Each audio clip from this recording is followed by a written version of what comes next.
नमस्कार दोस्तों, हमारे शिव महिमा चैनल में आप सभी का एक बार फिर से बहुत बहुत स्वागत है।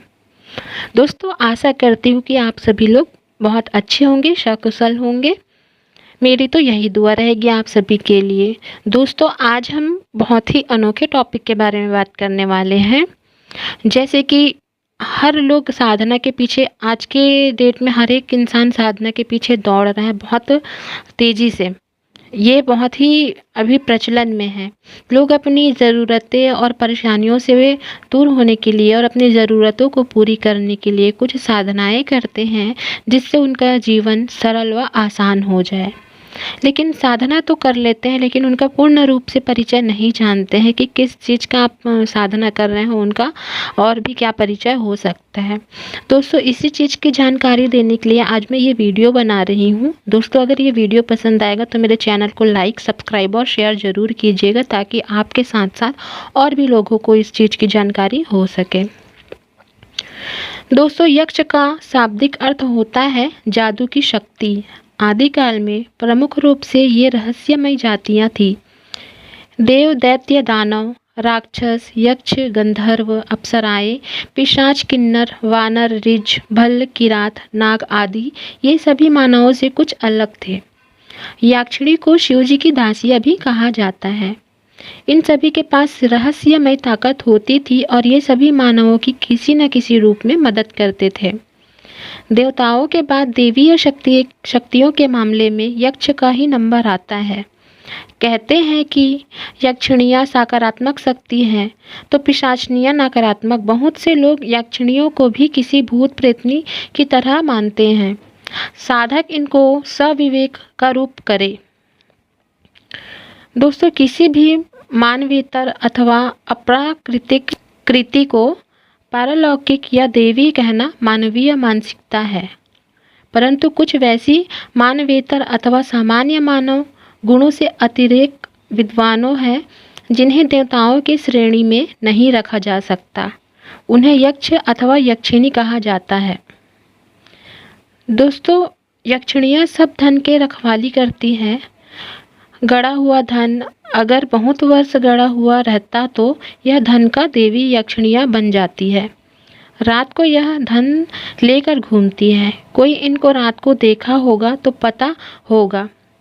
देखने में ये आग के गोले की तरह दिखती है, फिर किसी पेड़ में अदृश्य हो जाती है। दोस्तों, यक्ष की पत्नियों को यक्षिणियाँ भी कहते हैं। ये कई प्रकार के होते हैं और भूमि में गड़े खजाने की रक्षा करते हैं। दोस्तों, इनके सर्वोपरि निधि पति कुबेर हैं, जो देवताओं की निधि की भी रक्षा करते हैं। ये देहधारी होने के बावजूद भी सूक्ष्म रूप से कहीं भी विचरण कर सकते हैं। इनका प्रमुख काम है धन की रक्षा करना, इसलिए ये गुप्त धन की रक्षा करते हैं और समृद्धि, वैभव, राजपाट के स्वामिनी होते हैं। प्राचीन काल से मनुष्य धन पाने के लिए यक्षों और यक्षिणी की आराधना करते आ रहे हैं। दोस्तों, यक्षिणियों को उपदेवी वर्ग प्राप्त है और उनमें भूत प्रेतों और पिशाचों जैसी वृत्तियां नहीं हैं। इनमें सहनशीलता बहुत है, पर इन्हें नाराज कर दिया जाए तो ये संपूर्ण विनाश कर देती हैं। इन्हें कोई भी तांत्रिक अथवा साधक भूत प्रेतों और जिन्नों की तरह वशीभूत नहीं कर सकता है, तो ये प्रयास तो बिल्कुल भी ना करें। दोस्तों, आज के टाइम में सभी लोग अलग अलग देवी देवताओं की पूजा उपासना करते हैं। हमारे इस ब्रह्मांड में कई सारे ऐसे लोग हैं जिसमें अलग अलग देवी देवताएं निवास करते हैं। कुछ मान्यता के मुताबिक हमारे नज़दीकी लोक में रहने वाले देवी देवता जल्दी ही प्रसन्न हो जाते हैं। ऐसा इसलिए होता है कि लगातार एक ही दिशा में और समय पर कोई मंत्र की साधना करते हैं तो उन तक तरंगे जल्दी ही पहुंच जाती है, और इसी कारण ये यक्ष, गंधर्व, अप्सरा की ही हुई साधनाएं जल्दी पूरी होती है, क्योंकि इन सब के लोग हमारी पृथ्वी के सबसे पास में हैं। क्योंकि हम कभी भी कोई भी चीज़ करते हैं, जैसे पूजा पाठ करते हैं, अपनी परेशानी भगवान से सामने रखते हैं, पूजा पाठ करते, तरह तरह की चीज़ें करते हैं, टोटके करते, उपाय करते हैं, तो ये हमारे भगवान तक जितनी तेज़ी से नहीं पहुंच पाता है, उतनी जल्दी इन लोगों के पास पहुंच जाता है। इसलिए लोग इन सारी साधनाओं पे ज़्यादा ध्यान देते हैं ताकि उनकी जो ज़रूरतें हैं वो जल्द से जल्द पूरी हो जाए।